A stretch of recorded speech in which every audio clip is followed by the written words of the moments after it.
आनंद दुबे जी, उमा भारती कह रही हैं कि कांग्रेस शिवसेना का मिलन तो कभी हो ही नहीं सकता, ये बाला साहब ठाकरे वाली शिवसेना थी ही नहीं। इस पर जल्दी से जवाब अजय आलोक जी, उसके बाद मैं फौरन आपके पास आऊंगी। देखिए, उमा भारती जी बीजेपी की एक वरिष्ठ नेता है, मैं उनका सम्मान करता हूं। इसी जमाने में राम मंदिर आंदोलन में बढ़ चढ़कर उन्होंने हिस्सा लिया था। बाला साहब जी उनको बहुत मानते थे। उन्हें नहीं पता ना कि महाराष्ट्र में क्या घटना घड़ी है, क्यों हमें कांग्रेस के साथ जाना पड़ा, क्यों एनसीपी के साथ जाना पड़ा, क्यों महाविकास आघाड़ी की सरकार बनानी पड़ी। जिस व्यक्ति को उंगली पकड़कर महाराष्ट्र में हमने चलना सिखाया, उन्होंने कहा कि तुम हमारे बड़े भाई हो, हमें जरा पोषण दे दो, हमें ताकतवर बना दो।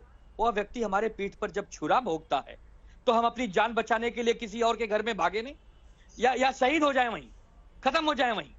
उस समय जो निर्णय आदरणीय उद्धव ठाकरे जी को उचित लगा उन्होंने लिया। सरकार अच्छी चल रही है, जनता के हित में चल रही है। सुप्रीम कोर्ट से लेकर आदरणीय प्रधानमंत्री जी ने उनकी तारीफ की है। कोरोना काल में जो उन्होंने सेवा की है जनता की, लोग उससे एकदम मतलब सहानुभूति रखते हैं। ऐसे व्यक्ति के खिलाफ, ऐसे पार्टी के खिलाफ बीजेपी के बड़े बड़े नेता आग में घी क्या पूरा का पूरा उसमें बाल्टा ही डाल देना चाहते हैं। इन्हीं सब चीजों से दुख होता है। आप इमोशनल भी हो रहे हैं और आपकी ये उदासी बता रही है कि बहुत मुश्किल है अब आगे की घड़ी शिवसेना के लिए। लेकिन सवाल बड़ा यह है कि बीजेपी के साथ मिलकर अगर आप चुनाव में जाते हैं और चुनाव के बाद आप किसी और के साथ सरकार बना लेते हैं, तो ये इमोशंस वहां पर कहां गायब थे, ये भी बड़ा सवाल है। क्योंकि उसके ठीक पहले जनता से आपने वादा क्या किया था किसके साथ सरकार बनाएंगे, और बाद में फिर हमने वादा किया था बीजेपी के साथ शुरू हो जाता है। लेकिन पहले बीजेपी ने बनाई, पहले बीजेपी एनसीपी के साथ गई, तब हमारे पास खोने के मतलब हम क्या करते उस समय, हमारा तो सब कुछ लुट जाता उस समय।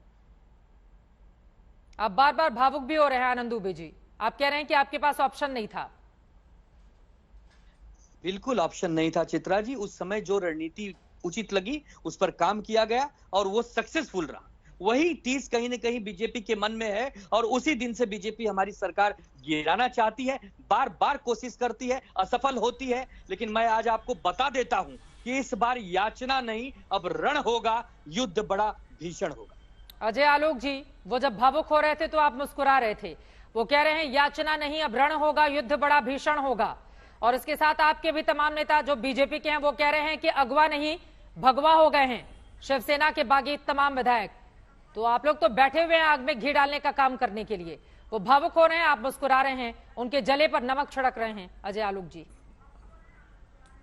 अरे देखिए चित्रा जी, मैं उनके इस बयान पे मुस्कुरा रहा था कि उमा भारती जी ने जब कहा कि ये बी टीम है, असली शिवसेना कांग्रेस के साथ जा ही नहीं सकती है, तो जो वो एक्सप्लेनेशन दे रहे थे तो मुझे लगा कि उमा भारती जी ठीक कह रही है।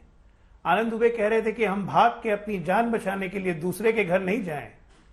ये बाला साहेब ठाकरे की शिवसेना जान बचाने के लिए दूसरे के घर कब से जाने लगी, ये तो मैंने नहीं देखा। मैं भी महाराष्ट्र में पढ़ा हूं, देखा हूं क्या तेवर थे शिवसेना के, क्या तेवर होते हैं। बहरहाल मैं आपको एक बात ये कह देना चाहूंगा कि आज का संबोधन निश्चित तौर पे ये सरकार बचाने के लिए संबोधन नहीं है, ये शिवसेना पार्टी को बचाने की संबोधन है, जिसको एकनाथ शिंदे ने उन्होंने अपना आधिपत्य किया है इनके विप को ठुकरा कर। ये जनता को संबोधन है कि जिससे जनता को ये अपील कर सके कि शिवसेना उनकी है। ये एक अंतिम प्रयास है कि शिवसेना के वर्कर्स को, शिवसेना के कार्यकर्ताओं को अपनी तरफ रखा जाए, क्योंकि अब उनको समझ में आ रहा है कि शिवसेना के कार्यकर्ता, शिवसेना के वर्कर्स जो हैं वो आइडियोलॉजी से भटकने के कारण कहीं ना कहीं बिल्कुल उदास हैं, उनका मनोबल टूट गया है। और आज एकनाथ शिंदे के इस प्रयास से